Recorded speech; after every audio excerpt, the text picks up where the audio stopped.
Ce sont près de 4 millions d'élèves qui ont depuis ce lundi repris le chemin de l'école à travers le pays. Une rentrée scolaire officiellement lancée dans la capitale avec pour mot d'ordre la mobilisation des acteurs pour une transformation réussie du système éducatif local. Nous sommes en guerre pour que avec l'ensemble des acteurs, nous puissions arriver à construire une jeunesse bien éduquée, bien formée, qui va prendre en charge l'avenir de notre pays.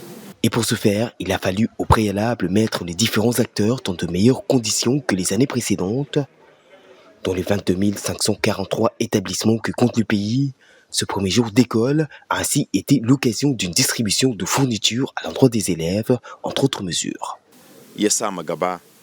Nous avons pris toutes les dispositions pour une année scolaire sans grève ni perturbation. Les professeurs ont reçu leur affectation depuis le mois d'août pour leur permettre de mieux se préparer. Les contractuels, de leur côté, ont reçu leur pécule et leur salaire à temps. Et nous avons veillé à ce que tous les élèves disposent de fournitures scolaires gratuites pour cette année. Et comme souvent, le jour de la rentrée est aussi, pour la plupart des élèves, le moment choisi pour les inscriptions de dernière minute. Dans plusieurs établissements, le démarrage effectif ne devrait ainsi se faire qu'en cours de semaine. C'est aujourd'hui que les gens sont venus en masse faire les inscriptions.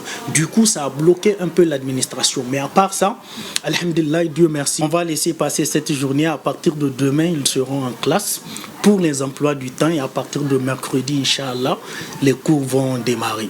À noter que cette rentrée 2023 a été placée sous le thème d'un enseignement de qualité accessible à tous. Une stratégie axée sur une réponse spécifique aux besoins des populations les plus défavorisées et les plus vulnérables en matière d'accès à l'éducation.